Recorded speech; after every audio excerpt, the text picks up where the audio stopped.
Skoraj 50 let nazaj so Audijevi inženirji za Volkswagen razvili terensko vozilo za nemško vojsko.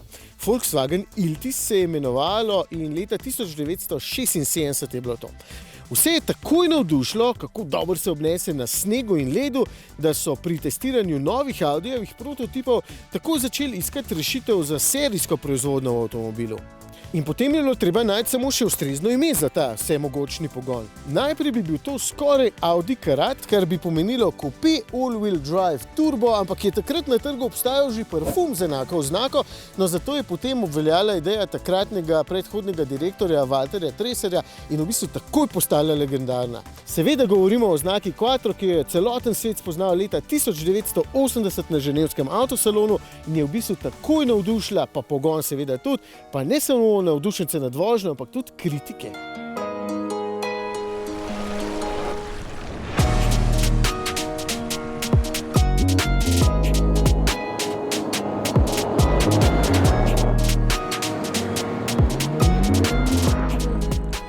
Danes pa navdušuje mene. Za takšne razmere si težko predstavljam boljši pogon. Pa tudi avto pravzaprav. Novi A5 je vrhunski.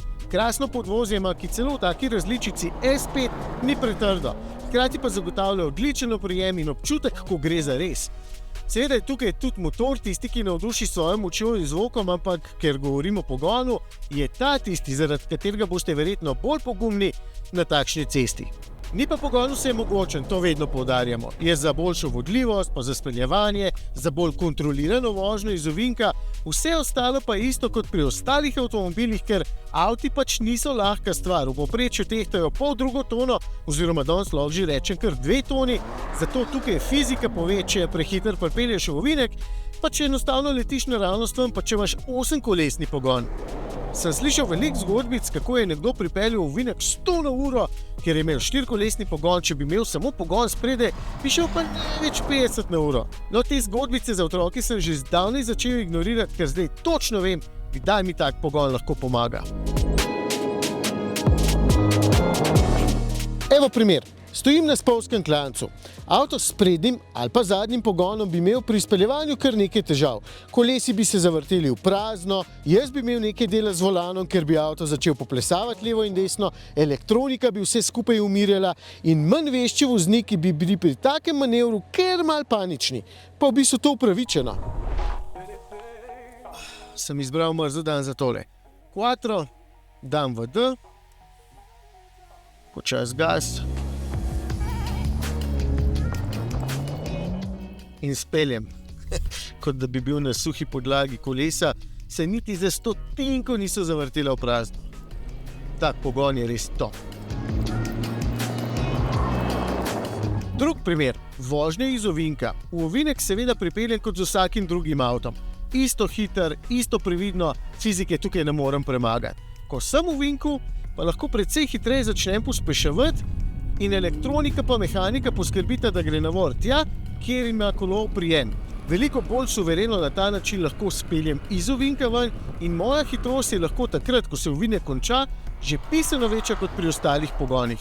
Zdaj tega ne govorim zato, da boste vsi, ki imate 4-kolesne pogone, bolj divjali na takih cestah, že klasična vožnja je na taki podlagi zato bolj varna.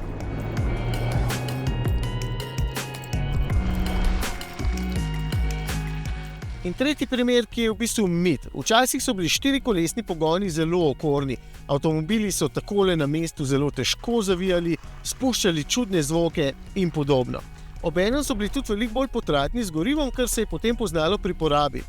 Danes sicer pogoni niso povsod tako zmogljivi kot pri terenskih avtomobilih, ampak bolj prilagojeni osebnim avtomobilom, zato so tudi bolj prijetni za vožnjo. Sem si prej recimo dal malo duška, s tem avtom to ni noben problem.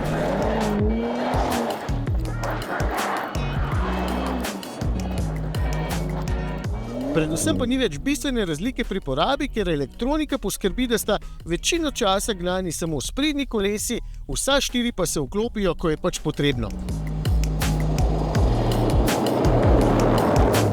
Legenda živi naprej, kot pravijo, in tehnologija, ki se je razvila iz vojaških, pa kasneje terenskih, pa še kasneje dirkaških vozil, je zdaj v čisto običajnih avtomobilih. No, ni čisto običajnih, ker tale ima oznako S, ta je pa pri Audiju tudi malo bolj specialna oznaka.